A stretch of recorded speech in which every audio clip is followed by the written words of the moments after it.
Hello and welcome to SPMIS academy. आज के दिन हम आसाम बजट 2021-22 करेंगे, यानी कि इस साल का आसाम बजट कवर करेंगे। मैंने आप सबको प्रॉमिस किया था कि आज के दिन संडे को मैं इस साल का आसाम बजट कराऊंगा, तो वो अब आज के सेशन में हम लोग करेंगे। तो before I start the session, एक दो बातें आपको बतानी है। बहुत सारे स्टूडेंट्स मैसेज कर रहे हैं कि सर जो आपने यूनियन बजट का वीडियो शेयर किया था उसका PDF हम डाउनलोड नहीं कर पा रहे हैं। तो थोड़े टेक्निकल इश्यूज़ हैं, हम लोग वो PDF को रिकवर करके आपके साथ शेयर कर लेंगे बाय 24th, यानी कि द डे आफ्टर टुमारो। जब फाइनल PDF आपके साथ शेयर किया जाएगा तब वो भी यूनियन बजट का PDF हम आपको दे देंगे। प्लस आज जो मैं आसाम बजट आपके साथ डिस्कस कर रहा हूँ, ये आसाम बजट का डिटेल्ड कॉपी जो PRS भारत सरकार रिलीज करती है, उसका लिंक मैं आपको कमेंट सेक्शन में दे दूंगा along with the link of the brief discussion of this Assam budget. तो चलिए आसाम बजट 2021-22 डिस्कस करते हैं। तो देखिए, बजट कोई सा भी बजट हो, चाहे यूनियन बजट हो चाहे किसी स्टेट गवर्नमेंट का बजट हो, उसके मेनली दो कंपोनेंट होते हैं, टू पार्ट्स। जो पहला पार्ट होता है that talks about important facts and figures, कि कितनी कमाई होने वाली है, कितने खर्चे होने वाले हैं, क्या फिस्कल डेफिसिट होगा, क्या रेवेन्यू डेफिसिट होगा, अलग अलग सेक्टर्स में कितने पैसे खर्च किए जाएंगे, कैपिटल एक्सपेंडिचर कितना होगा, रेवेन्यू एक्सपेंडिचर कितना होगा, ये सब बातें की जाती हैं। और दूसरा होता है सम इम्पॉर्टेंट इनिशिएटिव्स जो सरकार लेती है for welfare of the people. वो बहुत सारे इनिशिएटिव्स बजट के टाइम में अनाउंस किए जाते हैं।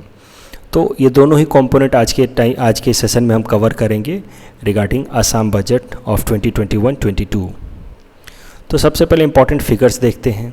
तो आप सबको पता है कि हमारी पहली फाइनेंस मिनिस्टर अजंता नियोग जी, पहली फीमेल फाइनेंस मिनिस्टर अजंता नियोग जी ने इस साल बजट प्रेजेंट किया on 16 July 2021 for the fiscal year 2021-22।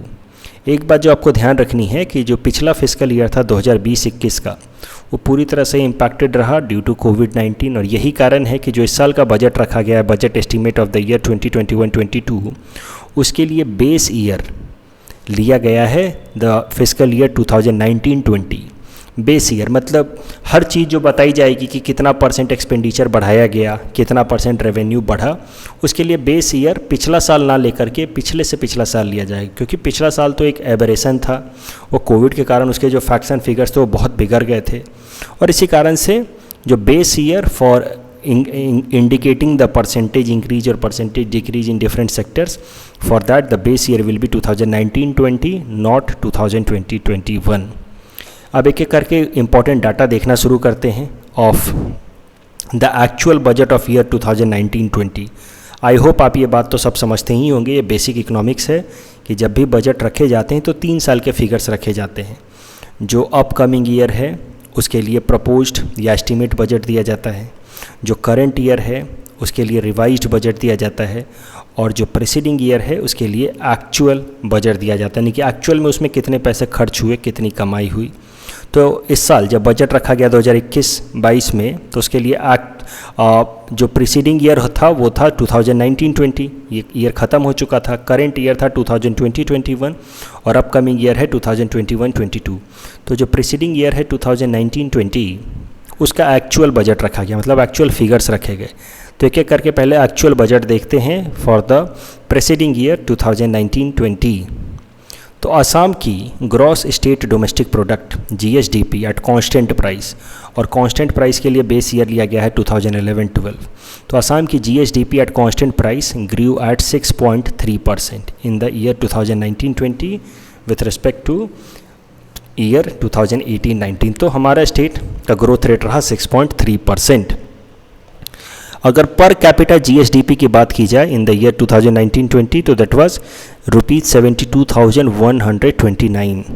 तो ऑन एन एवरेज, यानी कि एक इंसान इतना पैसा कमाता है, ये हमारी टोटल GDP डिवाइडेड बाय हमारी population GSDP per capita 72,129, which is 5.2% higher than the preceding और previous fiscal year, that is 2018-19, लेकिन it is way lower than overall India's average. India का अगर एवरेज देखा जाए तो लगभग ओवरऑल 99,000 के आसपास है, जबकि हमारे स्टेट का GSDP पर कैपिटा 72,000 ही है। और अगर अलग अलग सेक्टर्स की बात की जाए, कि एग्रीकल्चर, मैन्युफैक्चरिंग या सर्विसेज की, तो एग्रीकल्चर सेक्टर का कंट्रीब्यूशन रहा है 30%, मैन्युफैक्चरिंग का कंट्रीब्यूशन रहा है 29%, जबकि सर्विसेज का कंट्रीब्यूशन सबसे ज़्यादा रहा है 41%। और अगर अनएम्प्लॉयमेंट की बात की जाए, according to the periodic labour force survey of 2018-19, तो unemployment rate in Assam has been 6.7%, which is higher than all India unemployment rate, that was 5.8%। ये ग्राफ भी आप देख सकते हैं, लेकिन ये एग्जाम पॉइंट ऑफ व्यू से ज़्यादा इंपॉर्टेंट नहीं है। 3 सालों में 2017, 18, 19 और 19-20 में अलग अलग सेक्टर्स एग्रीकल्चर, मैन्युफैक्चरिंग और सर्विसेज के क्या ग्रोथ रेट रहे हैं वो यहाँ दिखाया गया है। बट आई डोंट थिंक कि एग्जैक्टली आपसे ग्रोथ रेट पूछा जाएगा, बट फिर भी एक बार ये फाइनल फिगर देख लेना। 2019-20 में अगर बात की जाए तो हमारे ग्रोथ रेट रहे हैं 6.3%, ये तो मैंने आपको बताया। 2019-20 में ओवरऑल ग्रोथ रेट रहा है 6.3%, उसके पिछले साल ग्रोथ रेट रहा था 6.4, उसके पिछले साल 8.8। अगर अलग अलग सेक्टर की बात की जाए 2019-20 में, तो service sector grew at 4.5%, manufacturing grew at 8.3% and agriculture grew at 4.9%। At max अगर कोई डाटा याद रखना है तो 2019-20 वाला याद रखना, एग्रीकल्चर का ग्रोथ रेट, मैन्युफैक्चरिंग का ग्रोथ रेट, सर्विसेज का ग्रोथ रेट और ओवरऑल ग्रोथ रेट। अब इस टॉपिक के बेसिस पे ये 2 हमने प्रैक्टिस क्वेश्चन आपको दे रखे हैं, इसको अटेम्प्ट कीजिए। आप आसाम बजट से रिलेटेड आप 10-15 क्वेश्चंस की अलग से टेस्ट भी हम आपके कंडक्ट करा देंगे। आज के लिए प्रैक्टिस टेस्ट आप अटेम्प्ट कीजिए। आज के इस PDF में इसका आंसर भी मैं आपके साथ शेयर कर दूंगा। अब ज़रा कुछ और फिगर्स देखते हैं। जो आने वाला साल है, यानी कि अपकमिंग ईयर है, दैट इज़ फिस्कल ईयर 2021-22, उसके लिए है टोटल एक्सपेंडिचर होंगे ₹1,07,556, विच इज़ 14% मोर दैन 2019-20। मैंने आपको बताया था कि बेस ईयर लिया जाएगा या स्टैंडर्ड ईयर लिया जाएगा इस साल के बजट को एक्सप्लेन करने के लिए 2019-20 का, ना कि 2020-21 का। तो इस साल जो खर्चे हैं वो 2019-20 की तुलना में 14% ज़्यादा हैं, जबकि जो कमाई है, total receipt excluding borrowing, that will B ₹88,992 crore, which is 17% more than year 2019-20। तो जो बचा हुआ पैसा है, देखिए हमारे खर्चे होने वाले हैं 1,07,000 करोड़, ठीक है, कमाई होने वाली है 88,000 करोड़। तो जो डिफरेंस है इसको तो बोरो करना पड़ेगा, तो बोरोइंग होगी लगभग 18,326 करोड़ की। लेकिन अगर ओवरऑल एक्सपेंडिचर को भी ब्रेक किया जाए तो रेवेन्यू एक्सपेंडिचर होता है, कैपिटल एक्सपेंडिचर होता है। ओवरऑल रिसीट को भी ब्रेक किया जाए तो रेवेन्यू रिसीट होता है, कैपिटल रिसीट होता है। तो रेवेन्यू एक्सपेंडिचर और रेवेन्यू रिसीट के बीच का डिफरेंस होता है रेवेन्यू डेफिसिट।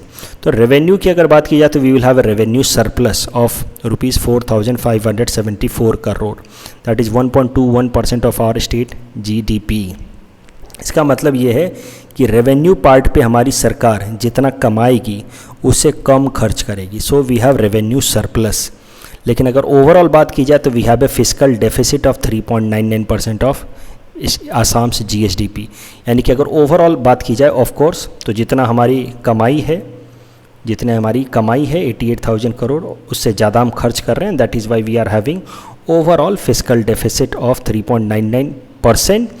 और अगर एग्जैक्ट फिगर में बात की जाए तो physical deficit is about ₹15,000 crore. अगर प्राइमरी डेफिसिट की बात की जाए तो that is about 7,964 crore. Primary deficit is defined age difference between current years physical deficit and interest paid on previous borrowings.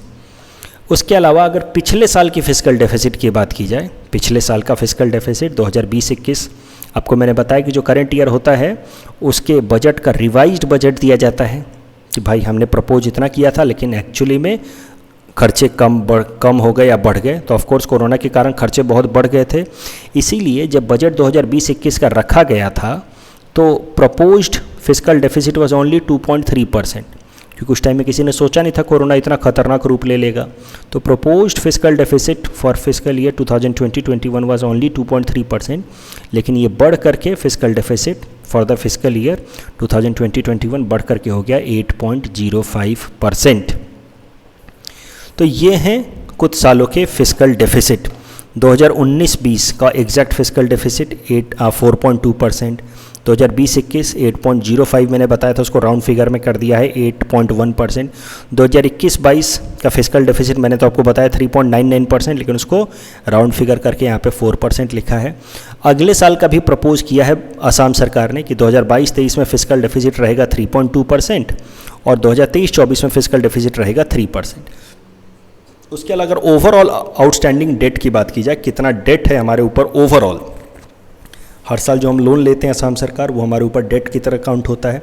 तो total debt to GSDP ratio या total debt to GSDP percentage has increase up to somewhere 26.4%। तो सरल शब्दों में जितनी हमारी GDP है उसका लगभग 26%, 26.4% हमारे ऊपर आउटस्टैंडिंग डेट है।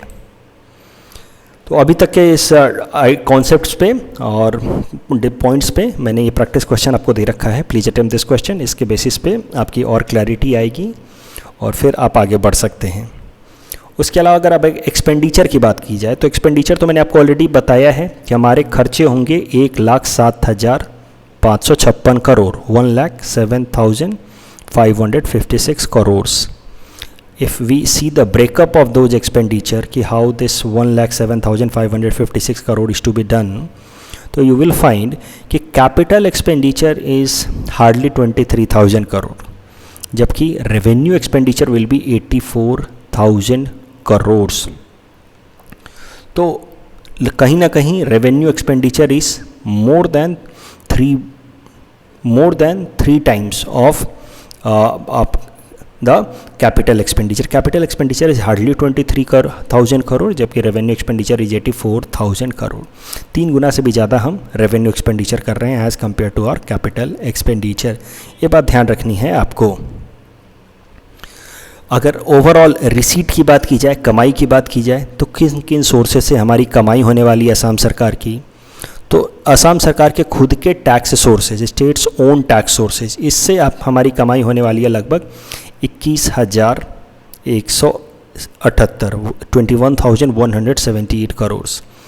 बाकी जहाँ हमारे जो नॉन टैक्स सोर्सेज हैं, जैसे असम सरकार की जो पब्लिक सेक्टर अंडरटेकिंग्स हैं, कंपनियां हैं, उससे डिविडेंड आता है या फाइन वगैरह से, उनसे जो कमाई आती है that is part of states non tax revenue, उससे कमाई होगी लगभग 6,098 करोड़।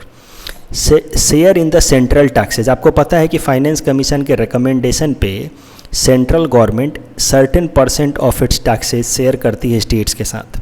तो हर स्टेट को कुछ ना कुछ पैसा मिलता है, तो उसका शेयर असम सरकार को मिलेगा लगभग 20,819 करोड़। उसके अलावा कई अलग अलग तरह के ग्रांट्स देती है सेंट्रल गवर्नमेंट स्टेट्स को। For example central sponsored schemes चलाने के लिए ग्रांट देती है। उसके अलावा आपने तो देख रखा होगा कि इस तरह का, ये तो मैं पहले भी बता चुका हूँ कि सेंटर से पैसा स्टेट्स को आता है 2 तरीके से। एक तो टैक्स डिवोल्यूशन कि कितना % टैक्स शेयर होगा, प्लस कितना कुछ ग्रांट आता है under article 275 statutory grant is given by the centre to the states. Statutory grant is of 2 types, general grant and specific grant. तो कुछ ग्रांट आता है सेंटर से स्टेट्स को। तो देखिए, जैसा कि मैंने आपको बताया, सेंट्रल गवर्नमेंट से टैक्सेस का शेयर होगा लगभग 20,000 करोड़, यानी कि ये जो अमाउंट होगी सेंटर से स्टेट्स को आता है, उसमें असम सरकार को लगभग 20,000 करोड़ मिलेगा। और सेंटर से जो स्टेट्स को आता है एज ग्रांट्स, अलग अलग तरह के ग्रांट्स, उसमें असम सरकार को लगभग 40,000 करोड़ मिलेंगे। Grant in aid from the centre that will be about 40,000 crore.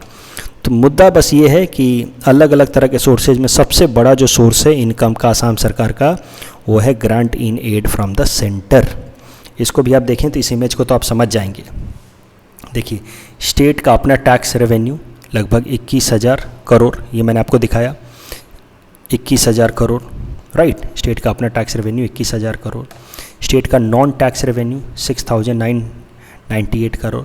State share in central taxes that is 20,818 crore. उसके अलावा grant in aid from the centre, तो grant in aid from the centre comes in different forms. Total ये 40,000 करोड़ है, it comes in different form, central sponsored schemes plus finance commission का recommendation वाला grant, ये वाला grant, plus some other kinds of grants given by the centre to the needy states, अलग अलग purposes के लिए। तो इन तीनों को अगर मिला दिया जाए तो इट इज़ 40,000 करोड़। तो इस तीन का ब्रेकअप है, इन तीनों का ब्रेकअप है ये central sponsored scheme, finance commission का grant plus some other grants given to the needy states. उसमें असम को भी कुछ पैसा मिला है मजूली में रोड बनाने के लिए, एम्बैंकमेंट बनाने के लिए। उसके अलावा ये जो पब्लिक डेट है यानी कि लोन है वो होगा हमारा लगभग 18,000 करोड़, 18,326 करोड़। आई होप ये इमेजेस आपको काफ़ी क्लियर तरीके से समझ आ रहे हैं। अगर स्टेट की अपने टैक्स सोर्सेज की बात की जाए, ये जो 21,000 करोड़ हमारी कमाई होने वाली है टैक्सेस से, इसके अलग अलग ब्रेकअप की बात की जाए तो सबसे ज़्यादा टैक्स में सबसे ज़्यादा कमाई होने वाली है स्टेट जीएसटी से, SGST से, दैट इज़ 11,000 करोड़। उसके अलावा सेल्स टैक्स या वैट जो खासकर पेट्रोलियम प्रोडक्ट्स वगैरह पे लगता है उससे लगभग 5,722 करोड़ आने वाली है। स्टेट एक्साइज ड्यूटी जो लीकर वगैरह पे लगता है उससे लगभग 2,000 करोड़ आने वाली है। Taxes on vehicles 1,000 crore. Stamp duty and registration fee लगभग 374 crore. Taxes on duties on electricity 320 crore. ये सारे फिगर्स याद नहीं करने हैं। Only thing that you have to keep in mind is the overall trend कि अलग अलग टैक्सेज में भी सबसे ज़्यादा किस तरीके के टैक्स से कमाई होती है, तो स्टेट जीएसटी से। अलग अलग तरह के रेवेन्यू में भी कौन सा रेवेन्यू सबसे ज़्यादा कंट्रीब्यूट करता है, तो ग्रांट इनेट फ्रॉम द सेंटर। अगर तमाम तरह के रिसीट की बात कर ली जाए उसमें भी सबसे ज़्यादा पैसा कहाँ से आता है, तो सेंट्रल स्पॉन्सर्ड स्कीम के तौर पे आता है। उसके बाद स्टेट टैक्स का रेवेन्यू है, फिर है share in the central taxes, फिर है डेट, ओवरऑल लोन। तो ये बातें याद रखनी है, सीक्वेंस याद रखना है। नंबर्स याद करने मत बैठ जाना 1,877 करोड़, ऐसे तो पागल हो जाओगे। ठीक है, अगर सेक्टर वाइज एक्सपेंडिचर की बात की जाए कि किस किस सेक्टर में पैसे खर्च किए जाएंगे, मैंने तो आपको बताया कि टोटल पैसा कितना खर्च किया जाएगा। टोटल पैसा खर्च किया जाएगा 1,07,556 करोड़। लेकिन अगर सेक्टर वाइज बात की जाए कि अलग अलग सेक्टर में कितने पैसे खर्च किए जाएंगे, तो सबसे ज़्यादा पैसा खर्च किया जाना है एजुकेशन सेक्टर में। Education, sports, art and culture में टोटल 20,049 करोड़, 20,049 करोड़ खर्च किए जाने वाले हैं education, sports and art and culture पे। फिर ट्रांसपोर्ट पे खर्च किए जाने वाले हैं 9,755 crore. Then on health, family welfare, health sanitization, family welfare, इस पे खर्च किए जाने वाले हैं 7,397 करोड़। उससे ज़्यादा थोड़ा खर्च होने वाला है water supply, sanitation, housing development पे 7,479 करोड़। तो अगेन सारे डिटेल्स याद नहीं करने, बस इतना याद रखना है कि सबसे ज़्यादा खर्च होने वाला है education, sports, arts and culture पे एटमैक्स। दूसरे नंबर पे याद रखिए ट्रांसपोर्ट पे खर्च होने वाला है दूसरे नंबर पे। अगर इस टॉपिक के बेसिस पे ये प्रैक्टिस क्वेश्चन हमने आपको दे रखा है, please attempt this question and submit the answer in the comment section. अगर ओवरऑल बात की जाए, वैसे तो ये फिगर जो है हमारे ज़्यादा काम का नहीं है, मुझे नहीं लगता कि ये इतना पूछेगा, लेकिन अगर ओवरऑल बात की जाए कि एजुकेशन पे कितना परसेंट हमने खर्च किया है, तो 19.3%, जितना हम टोटल खर्च कर रहे हैं ओवरऑल बजट का, उसका 19.3% हम अकेला एजुकेशन पे खर्च कर रहे हैं। इसको भी ज़रा समझ लेते हैं। एजुकेशन पे कितना खर्च कर रहे हैं, 20,000 करोड़, और टोटल खर्च कितना है हमारा, 1,07,000 crore. Total expenditure is 1,07,000 crore. तो 1,07,000 करोड़ का ये जो 20,000 करोड़ है एजुकेशन पे 20,000 crore, that comes out to be somewhere close to 19.3%। उसके अलावा हेल्थ पे हम खर्च कर रहे हैं टोटल हमारे खर्चे का 7.1%, जो नेशनल एवरेज से ज़्यादा है। एजुकेशन पे भी हम जो खर्च कर रहे हैं वो नेशनल एवरेज से ज़्यादा है। वही अगर बात की जाए एग्रीकल्चर पे, तो जितना हम खर्च कर रहे हैं that is just 5.4% of total GDP, जो नेशनल एवरेज से कम है। रूरल डेवलपमेंट पे भी बात की जाए तो जितना हम खर्च कर रहे हैं दैट इज़ जस्ट 5.1%। अगेन ये याद रखने की ज़रूरत नहीं, काफ़ी ज़्यादा डिटेल हो जाएगा, ऐसे ही मैंने शेयर कर रखा। बस इतना याद रखो कि जो हम अपने एजुकेशन पे खर्च कर रहे हैं that is 19.3%, which is much more than states and national average, and it is highest. चलिए, इस टॉपिक के बेसिस पे ये प्रैक्टिस क्वेश्चन है, इसको अटेम्प्ट कीजिए and you can submit the answer in the comment section. ये दो प्रैक्टिस क्वेश्चन भी इन टॉपिक से ऊपर हैं, इनको भी अटेम्प्ट कीजिए and you can submit the answer in the comment section. अगर फाइनेंस कमीशन की बात की जाए तो ये तो मैं आपको ऑलरेडी करा चुका हूँ करंट अफेयर सेशन में कि फाइनेंस कमीशन रिकमेंड करता है कि सेंटर से कितना पैसा स्टेट्स को जाना चाहिए। टैक्स शेयर, जिसको हम लोग कहते हैं vertical tax devolution, this formula is given under article 280, और आर्टिकल 280 के अंतर्गत ही हॉरिजॉन्टल टैक्स डिस्ट्रीब्यूशन का भी फार्मूला दिया गया होता है कि स्टेट्स के बीच में ये पैसा कैसे बंटना चाहिए, किस रेशियो में बंटना चाहिए। तो 15th फाइनेंस कमीशन के हिसाब से total 41% money should go to the states and 1% money should go to the union territory Jammu and Kashmir. तो that is the vertical tax distribution. Horizontal tax distribution की बात की जाए तो अलग अलग क्राइटेरिया दी गई है। इस पर सबसे ज़्यादा वेटेज दिया गया है इनकम डिस्टेंस को। तो जो स्टेट जितना ज़्यादा जिसकी जीएसडीपी कम होगी उसको उतना ज़्यादा पैसा मिलेगा, जिसकी स्टेट की ग्रॉस स्टेट डोमेस्टिक प्रोडक्शन कम होगी उसको ज़्यादा पैसा मिलेगा। इनकम डिस्टेंस सबसे ज़्यादा वेटेज है 45%। फिर वेटेज है 15% each to population and area. फिर है 12.5% टू डेमोग्राफिक परफॉर्मेंस कि भाई आपने किस तरीके से ओपन डेफिकेशन फ्री कराया है, कैसे वहाँ पे आपने हेल्थ एजुकेशन की सर्विसेज दी हैं, तो इन सब के बेसिस पे वेटेज है 12.5%। और फिर टैक्स एफर्ट्स, टैक्स कलेक्शन कितना बेहतर तरीके से आपके यहाँ पे हो रहा है उसके लिए वेटेज है 2.5%।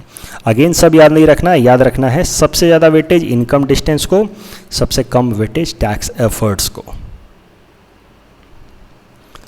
तो ये है फाइनेंस कमीशन का recommendation regarding vertical tax distribution and horizontal tax distribution. अगर आसाम की बात की जाए तो out of total 41% that is given by the centre to the states, 1.28% comes to Assam according to the recommendation of 15th finance commission. तो आसाम को 1.28% मिलेगा। सबसे ज़्यादा अगर किसी स्टेट को मिल रहा है तो वो है Uttar Pradesh. Out of total 41% अकेला उत्तर प्रदेश गेट्स 7.36%। ये इनकम डिस्टेंस में भी पिछड़ जाता है, एरिया में भी ज़्यादा है, इसका पॉपुलेशन भी ज़्यादा है। तो इन सब कारणों से Uttar Pradesh gets 7.36%।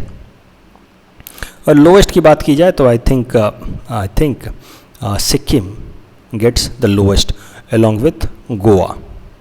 Both of them gets just 0.16% out of total 41%. Sikkim and Goa gets the lowest. अब फाइनेंस कमीशन ने कुछ रिकमेंडेशन दिए हैं तमाम स्टेट्स को, और आसाम सरकार को कुछ अलग से रिकमेंडेशन दिए हैं, उनको एक एक करके देखते हैं। 15th फाइनेंस कमीशन ने कहा है कि स्टेट्स को कोशिश करनी है कि for these 5 years from 2021 to 26 इनके फिस्कल डेफिसिट कुछ इस तरीके से होने चाहिए। Fiscal deficit for 2021-22 should be 4%, अगले साल it should be 3.5% and from 2023 onwards till 2026 it should be 3%। तो इस तरीके से अपना फिस्कल डेफिसिट घटाना है। असम सरकार की बात की जाए तो इस साल तो कम से कम हमने अपना टारगेट मीट कर लिया, हमने कम से कम प्रपोज किया है फॉर द फिस्कल ईयर 2021-22 कि fiscal deficit will be 3.99% which is with in the range provided by the 15th finance commission. उसके अलावा असम सरकार को एक और रिकमेंडेशन दिया है 15th फाइनेंस कमीशन ने कि अपना total debt to GDP ratio हमारा बढ़ेगा। उन्होंने कहा है विच इज़ करेंटली 27.1%। असम की टोटल लाइबिलिटी या debt to GDP ratio is 27.1% of gross state domestic production of Assam which will increase to 30.4% by 2025-26 तो ये बढ़ करके 30% तक हो सकता है। साथ ही साथ ये जो टारगेट दिया है अलग अलग स्टेट्स को कि आप 3% तक खर्च कर सकते हैं बाय द ईयर 2023 टू 26। इस साल जो आने वाला साल है उसमें 4%, उसका अगले साल 3.5% और उसके अगले साल आने वाले 3 सालों तक 3%। इसमें 0.5% तक आप एडिशनल बोरोइंग कर सकते हैं। 0.5% का डेविएशन अलाउड है, एक्स्ट्रा बोरो कर सकते हैं, यानी कि 4 का 4.5 कर सकते हैं, 3.5 का 4 कर सकते हैं, 3 का 3.5 कर सकते हैं if you are bringing these particular changes. For example reduction in operational losses, power sector में मान लीजिए आप ऑपरेशनल लॉसेस घटाने के लिए कोई नई स्कीम ला रहे हैं। Reduction in revenue gap, reduction in payment of cash subsidy bye adopting direct benefit transfer. तो कोई भी अगर सिस्टमेटिक चेंज अगर आप ला रहे हैं जिससे बाद में फ़ायदा होने वाला है इकोनॉमी को, तो उस केस में आप 0.5% ज़्यादा बोरो कर सकते हैं, यानी कि अपनी 0.5% फिस्कल डेफिसिट बढ़ा सकते हैं। अगर असम सरकार के फिस्कल डेफिसिट और रेवेन्यू डेफिसिट की बात की जाए तो आपको मैंने बताया कि 2020-21 का रिवाइज्ड एक्सपेंडिचर या रिवाइज्ड फिस्कल डेफिसिट इज 8.1%। ये जो 2021-22 जो मौजूदा साल है इसका प्रपोज्ड फिस्कल डेफिसिट इज़ 4%, जबकि रेवेन्यू में हमारा सरप्लस होगा ऑफ 1.2%। उसके अलावा आने वाले साल में 2022-23 के लिए भी प्रपोज किया असम सरकार ने कि will keep fiscal deficit only 3.2%। वैसे तो फाइनेंस कमीशन ने अलाउ किया है कि हम फिजिकल डेफिसिट को 3.5% तक रख सकते हैं, लेकिन असम सरकार ने प्रपोज किया कि आने वाले साल में हम फिजिकल डेफिसिट बस 3.2% रखेंगे। इसी तरीके से हमारा ओवरऑल स्टेट का डेट टू जीडीपी रेशियो भी हमने टारगेट रखा है कि आने वाले साल में फिक्स रखेंगे 26.4% तक, जबकि फाइनेंस कमीशन ने कहा है कि we can increase it to 30.4%। इस टॉपिक के बेसिस पे ये 2 प्रैक्टिस क्वेश्चन आपको दे रखे हैं। Please attempt this question and you can submit the answer in the comment section. तो ये बात होगी पहले सेगमेंट की। जैसा कि मैंने आपको बताया कि हमें कुछ इंपॉर्टेंट फैक्ट्स एंड फिगर्स देखने होते हैं किसी भी बजट में, तो ये इंपॉर्टेंट फैक्ट्स एंड फिगर्स वाला काम चीज़ें मैंने पढ़ा दी आपको। अब इंपॉर्टेंट इनिशिएटिव्स देख लेते हैं। अगेन मैं कहूँगा सारे फैक्ट्स एंड फिगर्स याद रखने की ज़रूरत नहीं है, as it is just see the trend. अब कुछ इंपॉर्टेंट इनिशिएटिव्स देखते हैं। Chief minister covid relief scheme, तो chief minister covid relief scheme में एक नया अनाउंसमेंट किया है। देखिए, पहले से ऑलरेडी 2 अनाउंसमेंट किए थे असम सरकार ने। चीफ मिनिस्टर शिशु सेवा स्कीम, जो मैं ऑलरेडी करा चुका हूँ करंट अफेयर सेशन में, इसमें उन्होंने बताया है असम सरकार ने कि जिन बच्चों के पेरेंट्स नहीं रहे because of covid, who lost their parents, उन बच्चों को इंश्योर कराया जाए कि उनकी वोकेशनल एजुकेशन हो, स्किल बेस्ड ट्रेनिंग हो, ताकि उनकी बेहतर लाइवलीहुड इंश्योर हो सके। और उसके लिए उनके नाम पे एक FD बनाई जाएगी जिसमें पर मंथ 3,500 रुपीज़ इंटरेस्ट मिलेगा। तो 2 अनाउंसमेंट किए जा चुके थे, चीफ मिनिस्टर शिशु सेवा स्कीम, चीफ मिनिस्टर कोविड-19 विडो सपोर्ट स्कीम, जिसमें those women who have lost their husbands will get a one time compensation of ₹2.5 lakh. उसके अलावा एक और नई स्कीम अनाउंस कर दी गई बजट के टाइम में, chief minister covid relief scheme, जिसके अंतर्गत those people who have lost there near and dear ones during the covid because of covid itself will get a compensation of ₹1 lakh each. इस topic के basis पे ये practice question है। Please attempt this question and you can submit the answer in the comment section. दूसरा important initiative, micro finance incentives. तो micro finance institutions को लेकर के तो कई सारे प्रॉब्लम्स हो चुके हैं। मैं जो बिल्कुल पहला टॉपिक था करंट अफेयर सेशन का, वो भी माइक्रो फाइनेंस को लेकर के ही था, माइक्रो फाइनेंस बिल।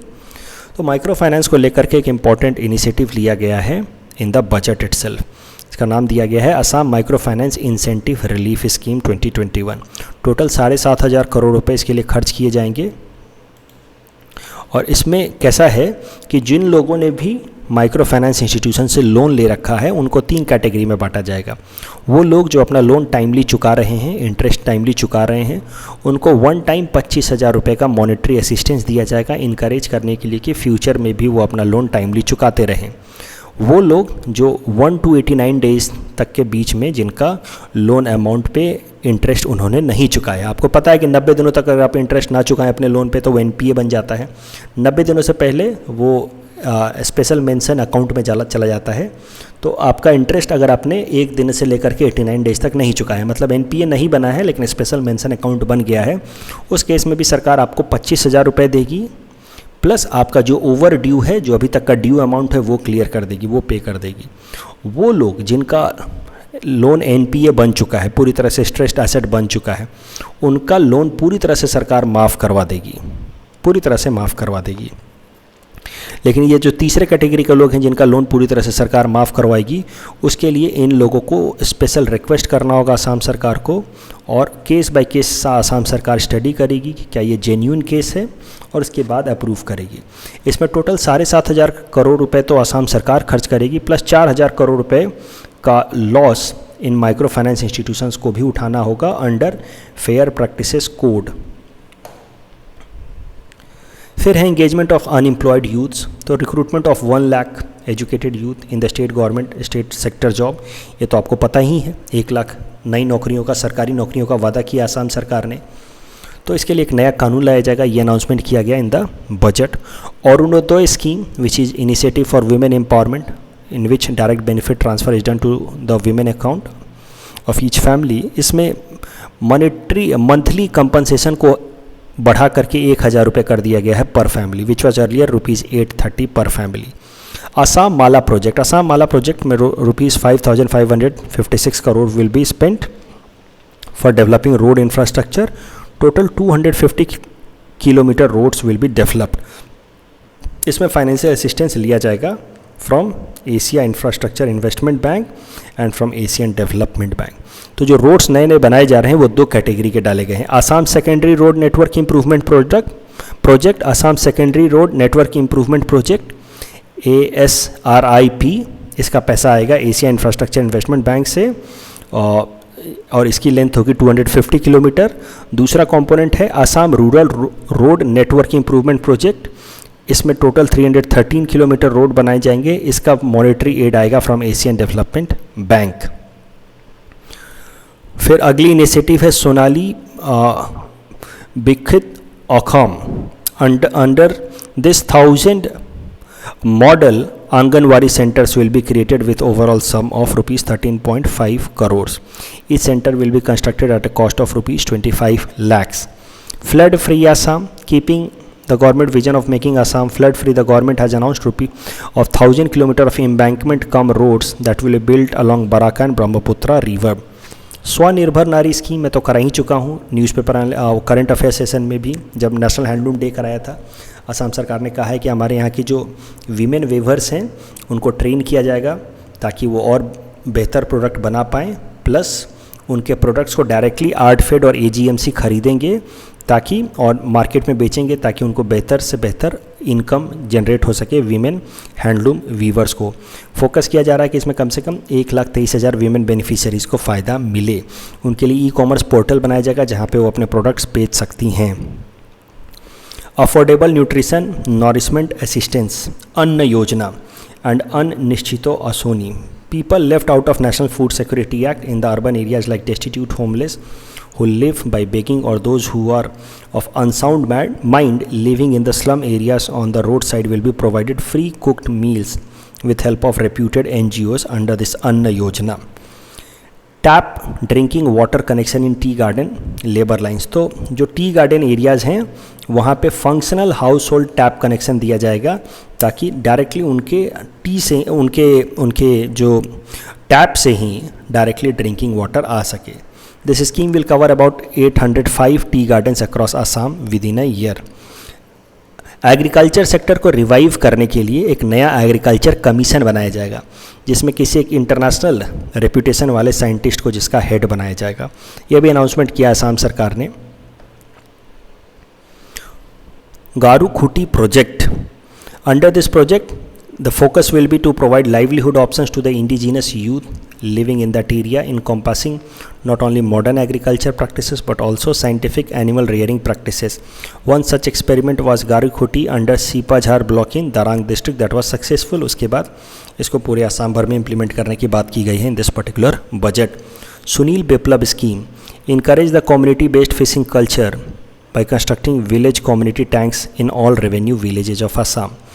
तो रिसेंट एक्सपीरियंस कैसा था कि ये सुनील बिप्लब स्कीम को लाने से पहले रूरल इंफ्रास्ट्रक्चर डेवलपमेंट फंड की मदद से RIDF की मदद से एक स्कीम चलाई गई थी घरे घरे पुखरी घरे घरे माछ, जिसमें देखा गया कि जो फिश पॉन्ड्स बनाए जा रहे हैं that is very much helpful. घरे घरे पुखरी घरे घरे माछ के प्रोजेक्ट के अंतर्गत जो प्रोजेक्ट लाया गया था under rural infrastructure development fund, उसके अंतर्गत कम्युनिटी फिशिंग प्रमोट की जा रही थी। मतलब जो कॉमन एरिया थे गांव के वहाँ पे फिशिंग प्रमोट की जा रही थी। उसके अलावा लोगों के अपने पर्सनल इंडिविजुअल एरियाज़ में इंडिविजुअल फिशिंग प्रमोट की जा रही थी। तो घरे घरे पुखरी घरे घरे माछ project में we saw that this fishing project was very much helpful in increasing overall social economic status of people living in rural areas। तो फिर उसको और इंस्टीट्यूशनलाइज तरीके से इम्प्लीमेंट करने के लिए लाया गया है सुनील बिप्लब स्कीम। इसके अंतर्गत in first phase 1000 village community tanks of 1 hectare each will be constructed in revenue villages. First fish production is expected to increase by 50,000 metric tonne per year with help of this scheme. इस topic के basis पे ये practice question है, इसको attempt कीजिए। You can submit the answer in the comment section. और भी कुछ इनिशिएटिव्स हैं। Department of indigenous faith and culture, this will be a new department created by Assam government to promote and conserve indigenous faith and culture. और जो इसके लिए total 100 crore रुपए खर्च किए जाएंगे और पहले से जो 3 डिपार्टमेंट थे उनको इसमें मर्ज कर दिया जाएगा। The 3 department that will be subsumed under it are directorate of archaeology, directorate of museum and directorate of historical and antiquarian studies. Smartphones will be given to the students of class 9 and class 10 in studying in government school so that they could continue online classes. Small traders and artisans affected with COVID-19 shall be given one-time grant of rupees 10,000 through an institutional mechanism in convergence with PM Svanidhi scheme of the government of India. तो PM Svanidhi scheme तो मैं आपको करा ही चुका हूँ. उसी तर्ज पे आसाम सरकार 10,000 रुपये देगी small artisans and small traders को who have been affected due to COVID-19. 1000 health and sub centres will be converted into hospitals under ये जो प्रॉपर हॉस्पिटल्स बनाए जाएंगे. जो बेसिक हेल्थ सेंटर्स हुआ करते हैं गांव में, उनको बुनियादी स्वास्थ्य केंद्र में कन्वर्ट किया जाएगा, प्रॉपर हॉस्पिटल में कन्वर्ट किया जाएगा. Ajagar wild life sanctuary to be declared in Goalpara district. उसके अलावा geographical area of Orang national park will be expanded. Arundhati gold scheme में अब टोटल जो मॉनेटरी कंपनसेशन है that has been increase to rupees 40,000 plus Arundhati gold scheme portal will be integrated with e Panjeeyan portal. जो e Panjeeyan portal है that provides facility regarding automation of various processes of sub registrar office of the Assam state. तो हमारे यहाँ पे जो भी अब land based काम होते हैं सब रजिस्ट्रार ऑफिस में, अब वो काम ई पंजीयन पोर्टल से हो सकते हैं और उस पोर्टल को लिंक किया जाएगा अरुंधति गोल्ड स्कीम से for identification of beneficiaries. 10 police battalions to be set up at 10 different locations. Assam Cultural Complex to be established in New Delhi. Multidisciplinary sports complexes to be set up in different parts of the state in phased manner. Assam Cancer Care Foundation to set up in partnership with Tata Trust to establish cancer hospitals at Dibrugarh, Borpeta, Tezpur, Lakhimpur, Mangaldoy, Kokrajhar, Jorhat, Guwahati, Silchar, Difu by 2022. New wildlife safari and rescue centers to be set up at Dibrugarh and Silchar. Budget allocation of rupees 8 crore in this particular year, 22 crore in next year and 20 crore in 2023-24. यानी कि total 50 crores of budget allocation for 6 universities to be done under a fund जिसका नाम है तेजस्वी नवधीतामात्सु edu infra fund. तो इस fund TNEIF fund में 50 करोड़ रुपए डाले जाएंगे ओवर पीरियड ऑफ 3 years जिससे the universities will be set up. 6 universities will be set up. Majuli University of Culture will be set up. Ravindranath Tagore University at Hojai. Bhattav Dev University at Pathshala. Madhav Dev University at Narayanpur. Birangana Sati Sadhini University Golakatan. Aniruddha Dev Sports University at Chabua. 5 new medical colleges will be set up in Assam. 5 new medical colleges at Golaghat, Dhemaji, Moregaon, Bongaigaon, Tamulpur. Estimated cost for these 5 medical colleges will be rupees 16 crore. And on the other hand, one state university will be set up in Karbi Anglong district. तो ये है Assam budget इस साल का. Again बहुत ज़्यादा इसमें time spend नहीं करना है क्योंकि शायद से इसके पहले ही पेपर आपका बन चुका होगा. इस साल का जो आपका APSC का प्रीलिम्स पेपर था इस बजट के आने से पहले बन चुका होगा. बट फिर भी इस बजट को एक बार आप देख करके जाएंगे तो मोटा मोटा आपको असम इकोनॉमी के बारे में बातें पता चलेंगी प्लस कुछ इंपॉर्टेंट इनिशिएटिव्स के बारे में बात पता चल जाएगी. तो इट विल बी हेल्पफुल. चलिए, तो जैसा मैंने कहा था असम बजट मैंने करा दिया. इसका PDF शॉर्ट में PDF plus detailed PDF released by government will be shared in the link comment section में लिंक. और इसके बेसिस पे कुछ प्रैक्टिस क्वेश्चन का टेस्ट हम आपका बाद में कंडक्ट करा देंगे. Thank you everyone for watching.